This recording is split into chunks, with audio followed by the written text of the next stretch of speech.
Hello, I'm Katie and this is Stepmum Space, the judgment-free zone where we talk candidly about the fairy tales and scary tales of stepmum life. So whether you've been a stepmum for years, you're just starting out, or you want to understand the stepmum in your life a little bit better, this is the place for you. So welcome everybody, how has your week been? I have had a lot more messages about the summer holidays again this week, with Chloe writing to say she hates the constant changing of goalposts regarding her 13-year-old stepchild's summer plans, and Farah telling me that as a teacher she's expected to spend the summer looking after her stepdaughter, even though she doesn't have biological kids herself and would rather be doing other stuff. In her words, I'm expected to do everything a parent does except have a say in important issues and get the recognition when things go well for my stepdaughter. It's caused so many arguments with me and my husband, and I just don't know where to go next. Well, Farah, Chloe, sending you and everybody else who wrote to me loads and loads of love. Holidays are a massive pressure point for us stepmums, and as with a lot of things step-related, there is so little support. If you'd like some one-to-one coaching on how to get through the holidays with ease and grace, or any other issue you might be facing, do get in touch. And if you're interested in finding out more about some of the self-guided tools that are available through Stepmum Space, then subscribe to the website at stepmumspace.com to find out more. Now, my guest today is Parm, aka Mrs. Singspirational. Parm is a mum to 3 children and a stepmum to 3 more. Parm's husband is widowed, so with 6 children in the family home, as you can imagine, it's a very busy and bustling place. Parm's story really is one of love, of pouring love out into others and of creating a family where others can love and be loved despite the different genetic ties and biological bonds. I was close to tears a few times during this recording, and I know you will love this chat with the wonderful Parm. Enjoy the show. Hi, Parm. Thanks for coming on the show. Hi, thanks for having me. So, look, when you got in touch with me, I was bowled over by your story. So why don't you start by sharing a little bit about how you and your husband met? Yeah, so I'm divorced with 3 kids, 3 girls, and my husband's widowed with 3 children also.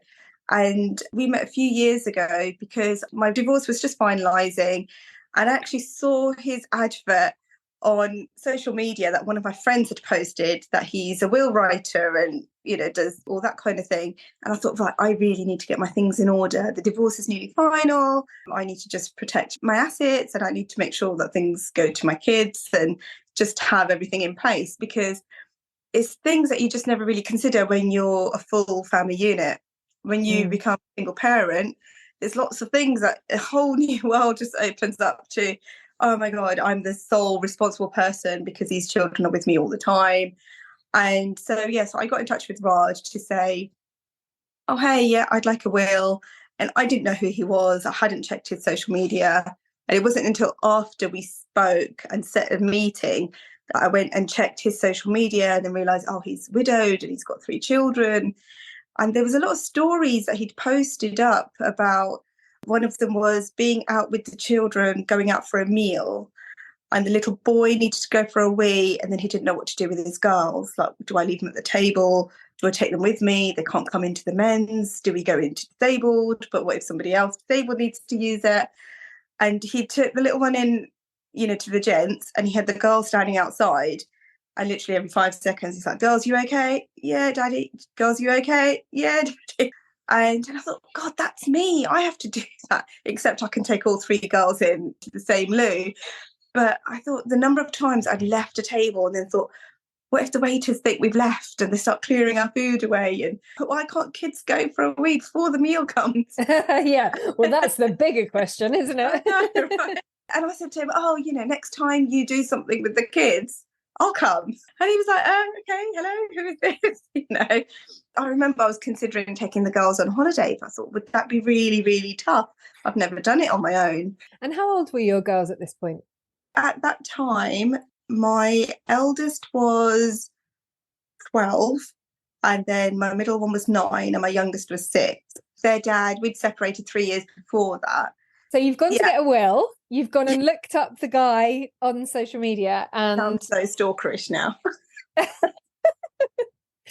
I think it's, let's call it fate. And you kind of said to him, hey, I'll come with you next time you guys go out. What happens then? Yeah, so we started the whole conversation about the will. Then I think it was a bank holiday weekend or something. And I think I asked him, oh, what are you doing with the kids? They're off on Monday. And he said, oh, yeah, I've forgotten about that. And I said, well, there's a really cool circus in town in Oxford near where I lived. And I said, why don't you take them there? And I said, I've heard really great reviews, and it's on a farm, which on the farm, they've got these, you can go to the petting zoo after. It's really nice day out. And he said, oh, yeah, thanks. I'll do that. Then the night before, he messaged me saying, well, what are you doing with your kids? And I was like, oh, I haven't really planned anything. And he's like, right, so you've planned my day out, but you've not planned anything yourself. So he said, why don't you come with yours as well? Then I was like, oh, okay. So, and this was, I was telling my sister, I was like, oh, I think I'm going to do this with this guy and his kids. We're just all going out together. And then my sister raised the point, like, if this becomes something, I think you should tell your ex. And before that point, I hadn't even considered my ex as a part of the equation. Then I thought it is the right thing to do. I saw my ex, he was dropping the kids off on Sunday. And I said, listen, I've been talking to this guy, he's widowed. I don't know if anything's going to happen, but just to let you know, I'm taking the girls out with him and his kids tomorrow. Are you okay with that? I think he was a bit like, why are you telling me?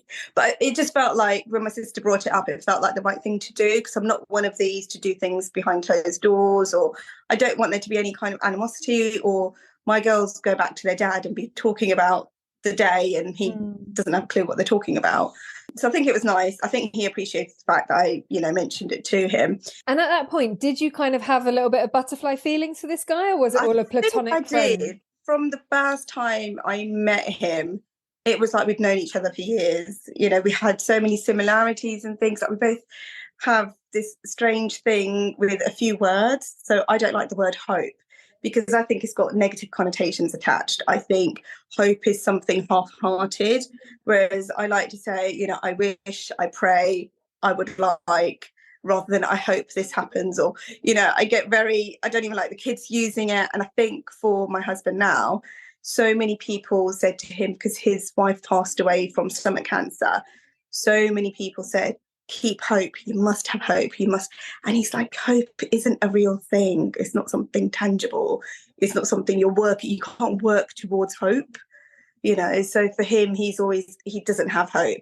And I think I mentioned it, and then I thought, oh, I'm going to sound so weird to you now. And he's like, no, I don't like the word hope either. So I was like, oh my God, there's another person in the world like me that doesn't like the word hope.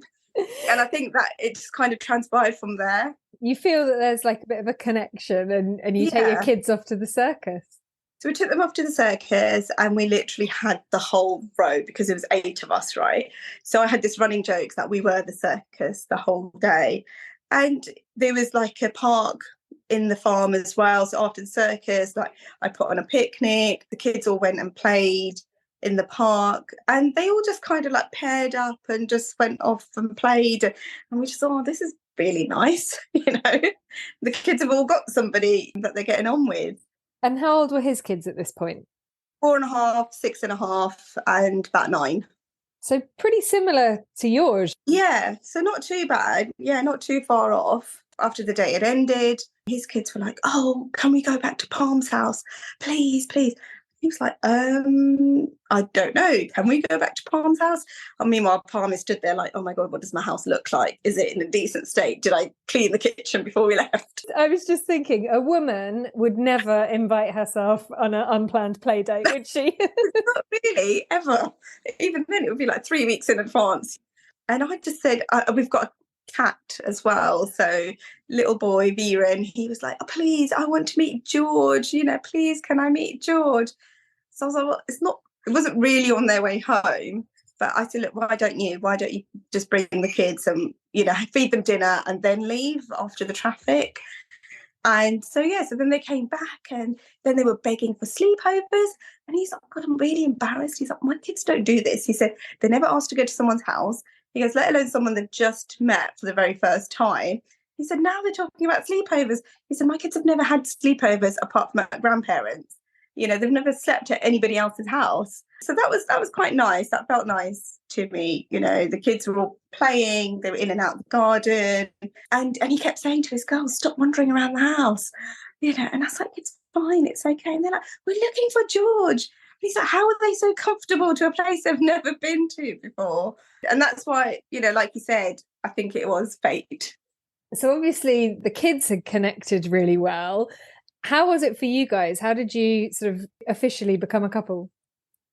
Like, so many people ask, and I just feel like it just kind of naturally progressed into that, because I think we were very mindful, even though we liked each other, we would never have done anything had the kids not have gelled so well, because they were all so young and it would be such a huge aspect of our lives. And I think for the kids to have all been through something fairly big in their lives and traumatic anyway, it would be difficult to force them into a situation that they weren't comfortable with. So, well, soon after that, I think we went into lockdown. So we didn't really get to see each other much. It was during lockdown that we decided, right, yeah, I think we're going to be together. I remember sitting down, speaking to my girls. One of my daughters, she was just finishing year 5. And I said to her, look, you know, I'm thinking of moving, you know, so we move closer to these guys.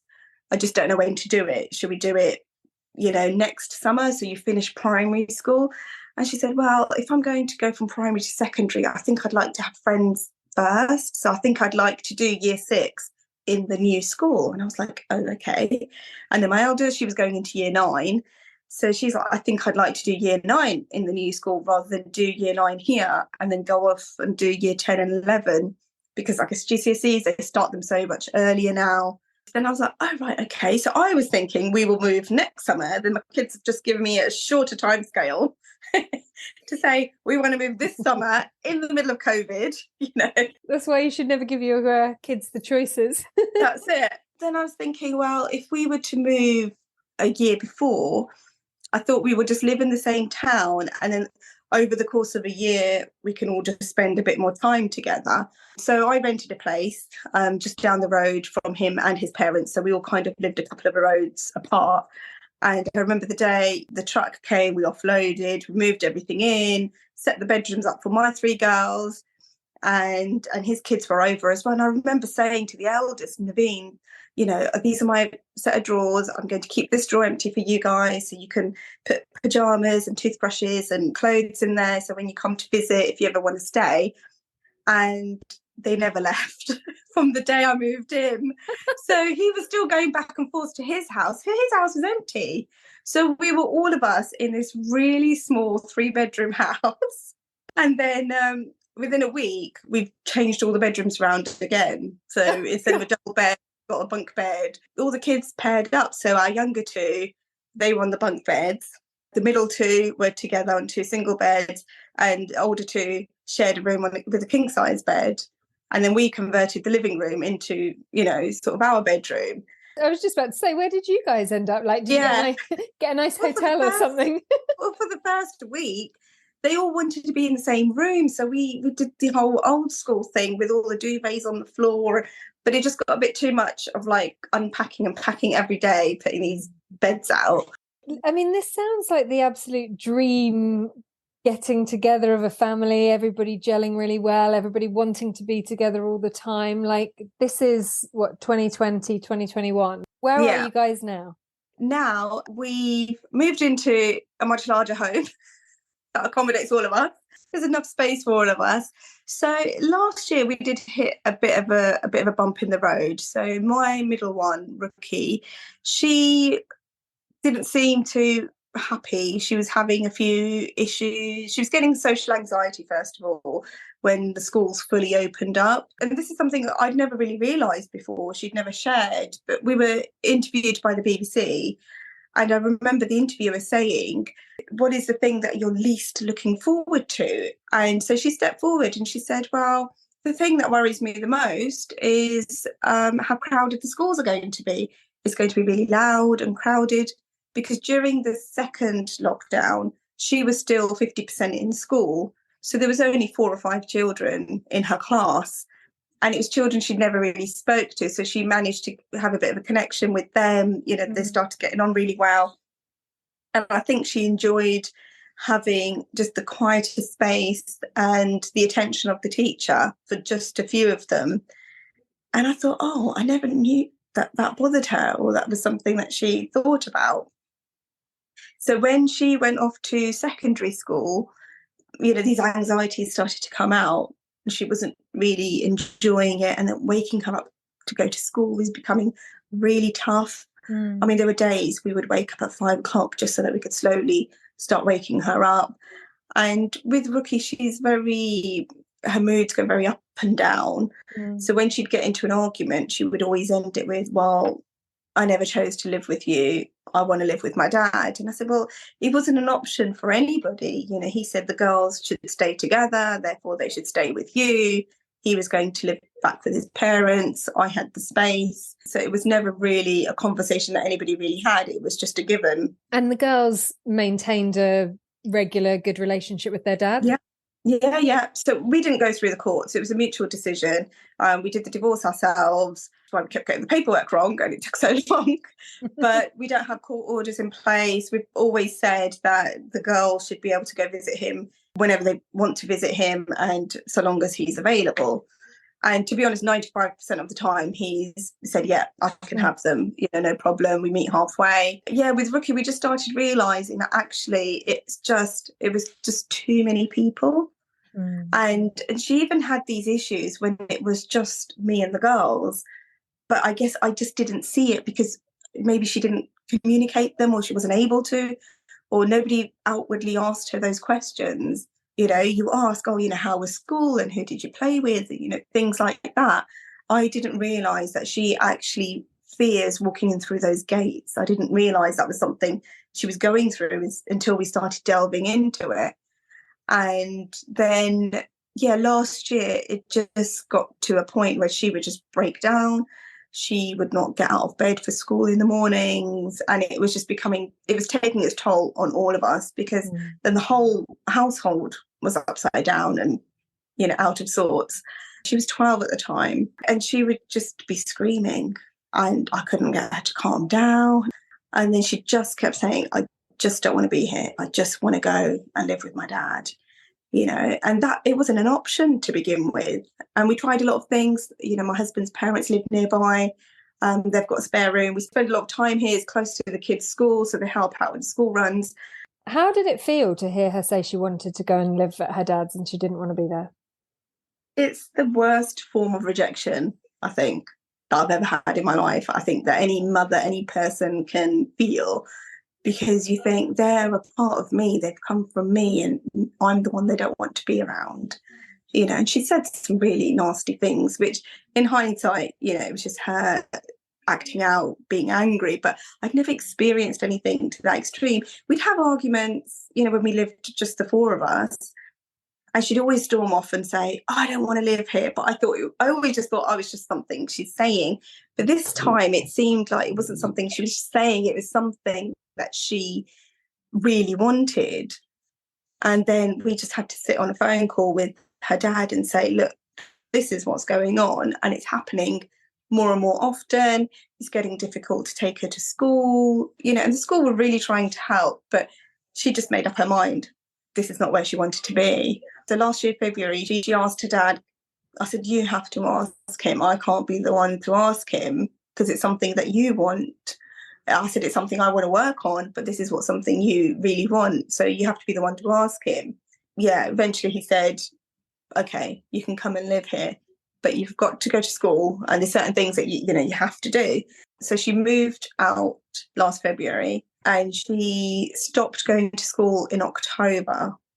So they had both decided that she was going to be homeschooled. I didn't think that was the best option, because in a house where there's two grandparents, her dad, and just her, there's no children, there's no, where is she going to develop her friendships from and things like that.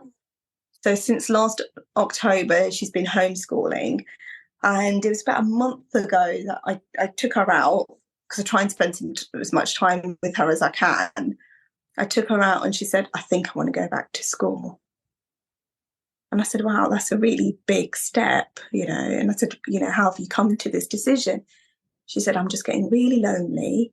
And I really don't want to grow up with this social anxiety. I don't want to be an adult and not know how to be with people. And I thought, wow, it's taken a while to get there, but at least it's something she's realised herself on her own. And that's the most powerful way to do it, isn't it? Because she's Yeah. got the realization from herself and nobody's pushed her. And it sounds like, you know, as you say, the rejection of hearing your child say, well, I don't want to live with you, I want to live with my dad. But it sounds like you've been able to really put her needs ahead of your own. Yeah, Raj and I both had to sort of say to ourselves that actually this has got nothing to do with us. It's her journey, and that's what we have to remember. That this is something, albeit she's a child, is something she has to go through herself. And at least she's got her dad there. That's an option for her. She's only visited us a couple of times. I think she still gets a bit anxious when coming back home to the house. So we've met her like at my mum's house or my sister's house, and we've gone out a few times like that. And what's her relationship like with her sort of full biological siblings now? I think it's taken a while to rebuild that, because even with me, I felt like she was still rejecting me early days. I'd message her, I'd try and call her, she wouldn't answer, or it would just be one word replies. And I can, you know, with my hand on my heart say that it's taken up until now to feel like we've got that mother-daughter relationship again. Yeah. It's so difficult. And I know that there'll be stepmums listening who will be interested in that from the other sort of side of the story. So it's really nice to hear from a biological mum how those feelings kind of land when your child says, well, actually, I want to go and live with the other parent. And you do what's best for the child, but that doesn't make it easy for you. No, I remember that day when Raj dropped her off to her dad's and he came back, and I remember I was making this roast dinner and I was just bawling my eyes out. And I kept saying to him, I feel like I'm grieving. Why am I feeling like this? It's a decision we all made. It's okay. But, you know, you have so many things going through your head thinking, am I a failure? Where did I go wrong? Did I do something? Could I have done something differently? Whereas now I can sit here and not sob and not cry and be like, you know, I did the right thing by her. And she was the most important person in the equation at the time. We very quickly become very judgmental of ourselves. And I think sometimes we just need to say, take a breather, take a step back. It's okay. Everything's a work in progress, you know, even life. Yeah, exactly. And, you know, I was saying to my husband actually the other week that parenting, it's not 0 to 16 or 0 to 18. It's the rest of their life. So you're building a relationship with this young person that you want to last the rest of their life. And actually, even if it goes through stages where, you know, you might not see them as much as you want, you're building something that's forever. You're going to be there forever for them. So, and it can ebb and flow. And you're instilling these things in them that they will then turn to when they're grown up. You know, the kids now, we sit around the table and they will just look at each other and they're like, God, we can't imagine a small family anymore. You know, my girls will say, can you imagine if it was just us living in Oxford by ourselves? And Raj's kids would say, oh my goodness, we'd still be sitting in that old house. If you hadn't have come along, we don't know where we'd be or who would be in our lives. It's really interesting to hear about your story with your own daughter and how that panned out. How's your experience been as a stepmom? So I think I'm one of these really overcautious people, I think, which a lot of stepmoms are, because you don't know where it's right to do something or say something. Like early days, I have to say, I didn't discipline them at all. It was all very nice stuff, and I would overcompensate by telling my kids certain things so it could be heard by all the kids, because I didn't want to be rejected. I just wanted them to accept me. And I was also trying to make sure that I wasn't stepping into their mum's shoes, you know, and I made it very clear to them, I'm not here to replace anybody. And how long ago had their mum passed away by the time you met them? It hadn't been long. It made about a year and a half. Yeah, so not long. So it was all still very raw, very real for them. I mean, the youngest, Ria, and you know, he was only like 4.5, so he took to me quite well. I think just having that female figure about all of the time. They had their nan and their auntie that was a huge part of their lives. Like when their mum passed away, their auntie lived with them for a while, but then, you know, she got married, she got pregnant, so obviously her life was starting a new chapter as well. So it kind of all probably happened at the right sort of time. The elder, she used to say to her dad, Daddy, please don't get married again. Please don't get married again. Don't ever replace mummy. So I remember him saying, how would I even introduce you? But then it all just happened by itself. I remember saying to him, don't tell the kids about me. And I didn't think we were all going to meet so quickly, but I said the kids should be able to learn who I am. Because when somebody tells you, oh, she's really nice and you really like her, you just kind of sit there all skeptical, like, am I really going to like her? Yeah, especially if you're a girl who said to your dad, don't ever get married again. So we spent a lot of late nights talking. You know, she was really young at the time. She was almost 10. So I think she was quite understanding for her age. And when we met, she just felt like she'd known me for years. Before I even moved up here, she would message me first thing in the morning, last thing at night, say goodnight. She'd be video calling the girls. And although she had, you know, lots of family around her here, she just had this instant connection with us. I mean, now the older two, so my oldest is doing her GCSEs right now. Naveen is 14, Raj is eldest. Even if we just mention to Naveen, oh my goodness, Aisha could be moving out in 2 years, she just starts crying because they are inseparable right now. Really? They're so close. The number of people that say to me, you can't actually tell who your biological kids are and who's not. And for me, I think that's the biggest compliment I can receive from outside. Not that it matters, but you get to see how you're perceived amongst people. You know, we had a wedding this weekend, and honestly, the kids are all just laughing, joking. And I always have this running joke that we don't need outsiders because there's enough of us. You know, we have a kids party and half the kids at the party are always my kids, you know. My brother and my sister always say, make sure you come because you guys make up half the party. I say that, you know, our kind of really good friends of ours, they've got one child and a lot of the time we come with 4 children. And, you know, whenever we go around theirs for a barbecue, I'm like, we'll bring loads of food because there's so many of us. Like, you don't have to cater for us all. And, you know, it's amazing to hear that those bonds are formed between you and the kids and the kids themselves. Has it always been that straightforward for you guys? Sometimes I think, oh, it doesn't sound great that we're saying this to people because they might think, oh, she's lying or something. But honestly, apart from Rookie wanting to go and live with her dad, it has been pretty straightforward. I mean, you probably get it as well. Like, how do you manage? How do you cope with that many of you? And I'll be honest, we're quite regimented. So the kids are up at 6:40. They're downstairs for dinner at 7:15. But they know that's the way it is. And they all just enjoy that. And they also know that once Aisha's grown up and fled, it's like a, you know, knock-on effect. Then it'll be the next one, then the next one. Every couple of years there'll be somebody moving out or doing their own thing. So I think they are just enjoying this time. They all enjoy the fact that we all sit down and have dinner together. It's hustle and bustle in the mornings. But they get themselves ready. And I probably do less around the house now than what I used to do before, because Raj is very much like, no, there's certain things they need to learn and do themselves. Viren's, he just turned 8 and he loves making his own eggs in the morning. So they've all got their own frying pans and there they are, stood there making their eggs in the morning. And I thought it's good because they're learning how to do things. And these are life skills that they need to know. Whereas before, I would be typical mum. No, I have to do everything. I have to out for them. I have to tidy everything away. And now, even if I go towards the vacuum, Raj's like, nope, they can do their own rooms. Love this. Yeah, he's like, the older 2 can do the hallways. And I'm like, right. So then I'm like, what do I do now?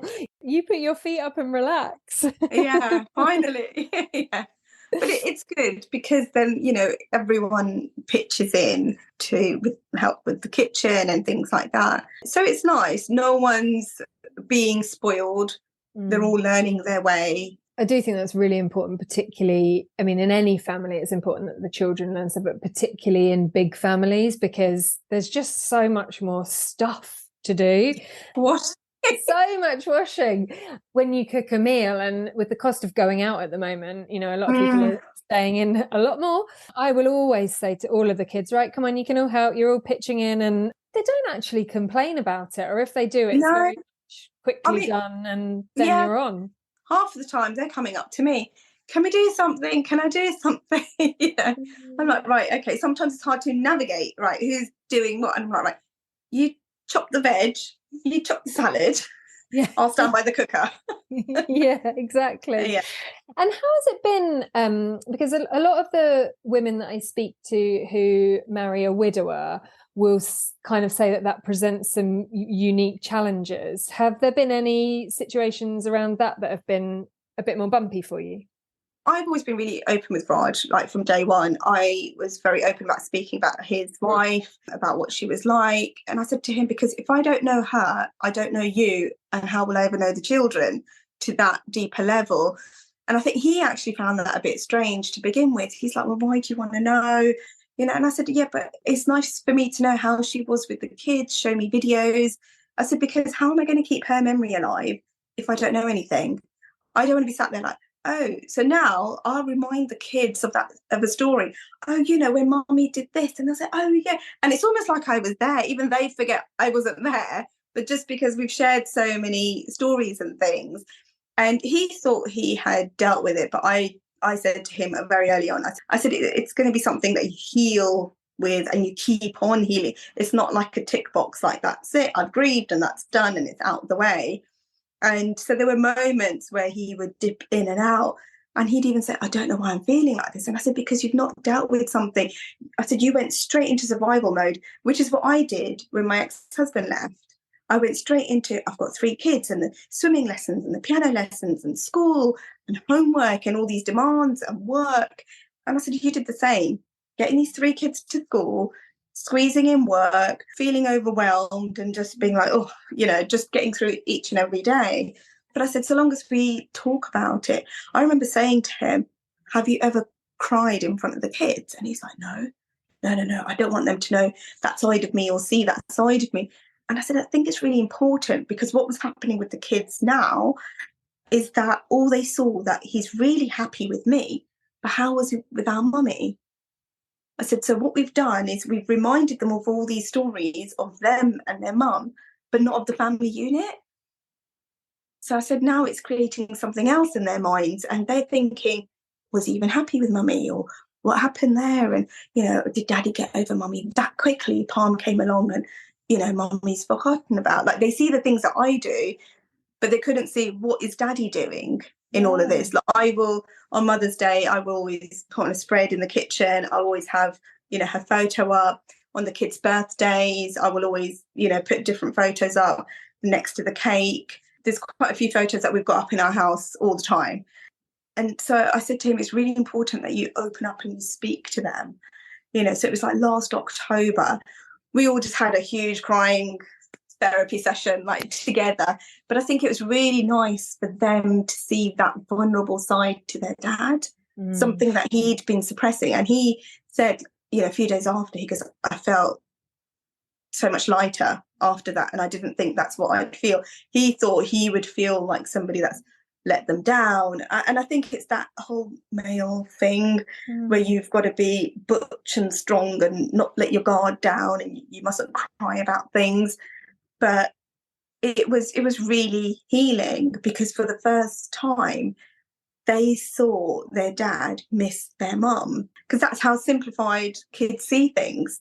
They're not looking into the depths of, oh, he's not strong anymore. All they're seeing is, oh, daddy actually misses mummy, you know. And I said to him, it's really important for you to still be able to talk about her. And, you know, sometimes he'll come up to me and he'll poke me and he'll say, are you real? You know, and I'm like, no, of course I'm real. That's why I'm talking about these things. I said, if they're important to me, they must be even more important to you, because if I've thought of them, you must already be thinking them. And so for me, I'm like, it's not just doing right about us two, it's doing right about these 6 children that we have. You know, my kids, they've still got photos of their dad. They talk about him quite openly. We all talk about him, you know, and I'm like, just because we're in different families now, we mustn't forget that at one time, that was our family unit and that was their family unit. Now we're a different family unit. But it's okay. Have it all sort of coexist. Yeah, I'm just going to say, it's so unusual to hear somebody speaking like this because, all emotions are totally valid and welcome. I always say that. But a lot of women who will marry a widower will feel some element of kind of, not necessarily jealousy, but like, I'm second. What would, I'm only here because somebody else isn't, all those types of things. But it seems that your approach is really quite different. Yeah, because I think there's no way she can come back to this, bless her. She is not here. We can't take away from that. And I've always said to the kids, I said, Mummy will not be our weakness. Mummy will be our strength. And you will tell your story for years to come and people will be inspired by you. Naveen's done quite a few like Instagram lives where she's had like hundreds of people watching and she's talking about her mum and, how inspired she was by her mum. And, she was a businesswoman, she was a mum, she was a family person and she was very creative. And I said, this is what I mean when I say Mummy will be the strength of you. So I know the things that their mum was into. And, she loved to sew and stitch and creative things came to her really naturally. She was a makeup artist. So I bought the girls' sewing machine. I was like, right, okay, this is something, I'm not very good at it, but I will give everything a go, But Mummy used to love doing stuff like this. So we're going to sew some pillows today because I don't want them to ever feel like they don't get to experience the things that their mum would have done with them. So I said to Raj, this is why it's important for you to speak to me about what she was like. My kids will always get whatever I'm passing down to them, but your kids will only get what I'm passing down. What about what their mum would have passed down to them? What she would have spoken about, things that she was interested in. So, and I think that's really important. Like for me, someone did say to me, you'll be living in the shadows of a dead woman. And I was like, what? And for me, I didn't see it like that because maybe I didn't want to see it like that, but I don't see the point of seeing it like that because that person's gone, they're not here. And it also depends on what your partner's like. Whereas I think Raj, he wouldn't have spoken about so many things had I not have asked him because he didn't know how it would make me feel. And I even said to him, I'm not here to replace her, not even for you, because she was somebody else, I'm somebody else. But I think it just so happens we were both very similar. She was the eldest in her family, both very much into like the kids and cooking and the house and being a certain way. So there's quite a few similarities that came about that we found out about afterwards. I felt really emotional hearing you talk about, your mum will be your strength. What a beautiful thing to say. As a mother, I'm sure she would be so happy that it's you who's with her children now. Yeah. I pray that she would feel like that. And, and I say to the kids, Mummy's always looking down upon you. And, we pray at night time. And, like when they miss them, they've got certain things of hers. And I said, look, she will always live here within you forever. Even my youngest, she'll write her notes on Mother's Day, near Mummy. And, she writes notes to her as well. Because, she'll say it's not her fault, she's not with her children, but at least we're with her children. They'll say things like that. So I feel like all of these kids together, they've all got to experience so much by being together. One from being from a divorced family and being from a widowed family.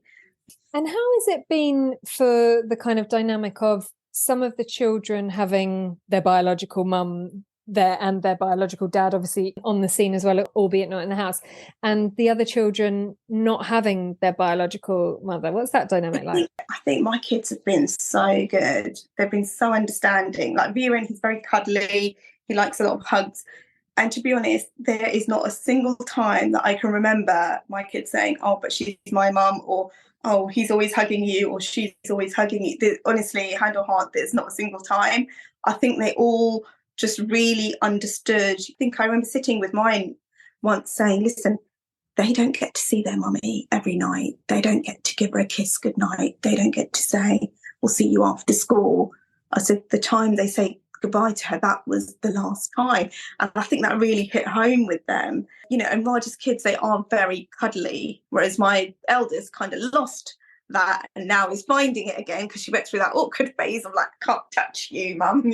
And and it's been really nice that they've been like that. Sometimes my younger Sophia, she'll grab me and then Viren will come and they'll make a little sandwich around me and they just think it's the funniest thing in the world and poke all my podgy bits. And so I'm really grateful that my kids have not been jealous like that at all. It's incredible. And again, probably quite unusual. Like our oldest three, I would see my son would get jealous if he could see me paying the girls a little bit more attention. And I probably, if I'm really honest, paid them a bit more attention because I really wanted them to feel comfortable. And not so much now, they're all older and there's not that at all. But yeah, I mean, it's an incredible life lesson for your kids around empathy and understanding as well.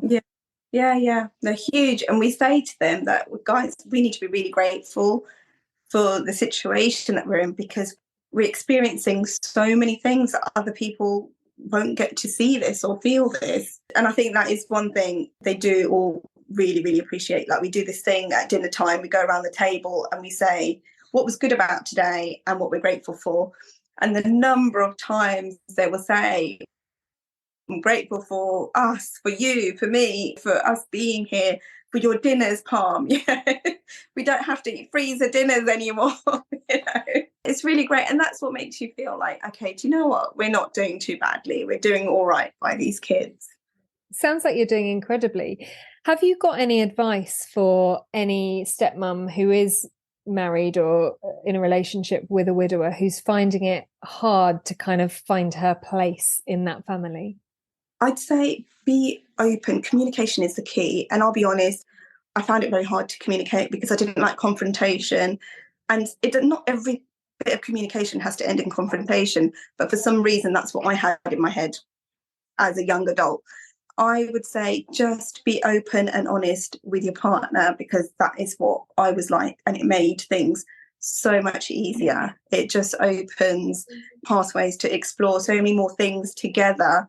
And then the moments that you have together because of the fact that you decided to share how you were feeling. Because do you know what? It's not wrong for you to feel a certain way. It's okay. It's a part of life. It doesn't mean you're nasty about a certain situation or that you have hate within you or something. Like it doesn't have to be something so negative. It can be something really beautiful. And I'm glad that I realised that myself, that I started to speak about the kids' mum and asking questions and things like that, because it just opened up a whole different depth of our relationship. Don't keep it in. Don't keep it in.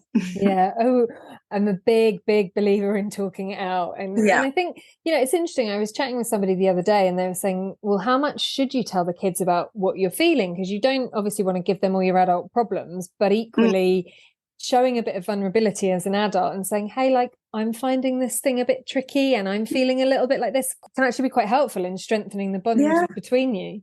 No, definitely, because sometimes kids, they just see the adults as the people that just get on with things.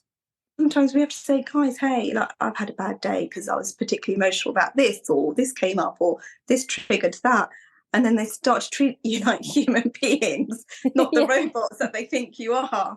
And like you said, it gets them thinking as well, like, oh, okay. Because for me to say something that I felt vulnerable about something, to do with their mummy, it kind of brings everything closer together as well. It connects the dots a little bit better for them to realise, oh, actually, we're not just a certain way once we grow up and then that's it. We don't have particular feelings or emotions, or we're always angry because the sugar was not put back in the sugar pot or something.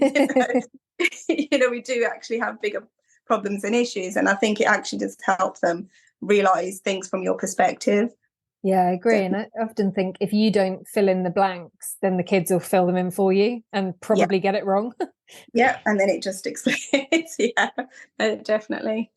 Wow. Well, look, Parm, it's been so uplifting and beautiful to talk to you and hear about your incredible family. You must feel super proud of where you've got to. yeah, I'm proud of them, and yeah, like you said, and us as a whole. It's been a long journey, and I think it is for everybody. Do you know what? Just keep going. Everyone should just keep going, keep putting the effort in. Even with my middle daughter, it was very difficult to keep being the one to reach out to her, but I had to keep remembering that I've just got to be consistent with her, because if I step back, she will think I don't care anymore. Where our relationship was a year ago and where it is now and where it's going, it's a much better place. So just keep consistency and persistency, I say, are the two key things that we just got to keep going with. So yeah, no, thank you so much for having me. You're very, very welcome. Thank you so much for talking to me. It's been lovely. Thank you. Wow, what a positive and uplifting story. Thank you so much, Parm, for getting in touch. It's really, really nice to end Series 5 on a stepmumming fairy tale. But for those of you who are living in scary tale territory at the moment, please do not fear. The Stepmum Space Forum is available 24/7 and there is plenty more support available at stepmumspace.com.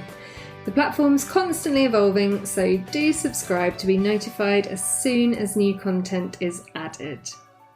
If you've enjoyed any of the episodes of Stepmum Space, please do drop a rating or review wherever you're listening to the show.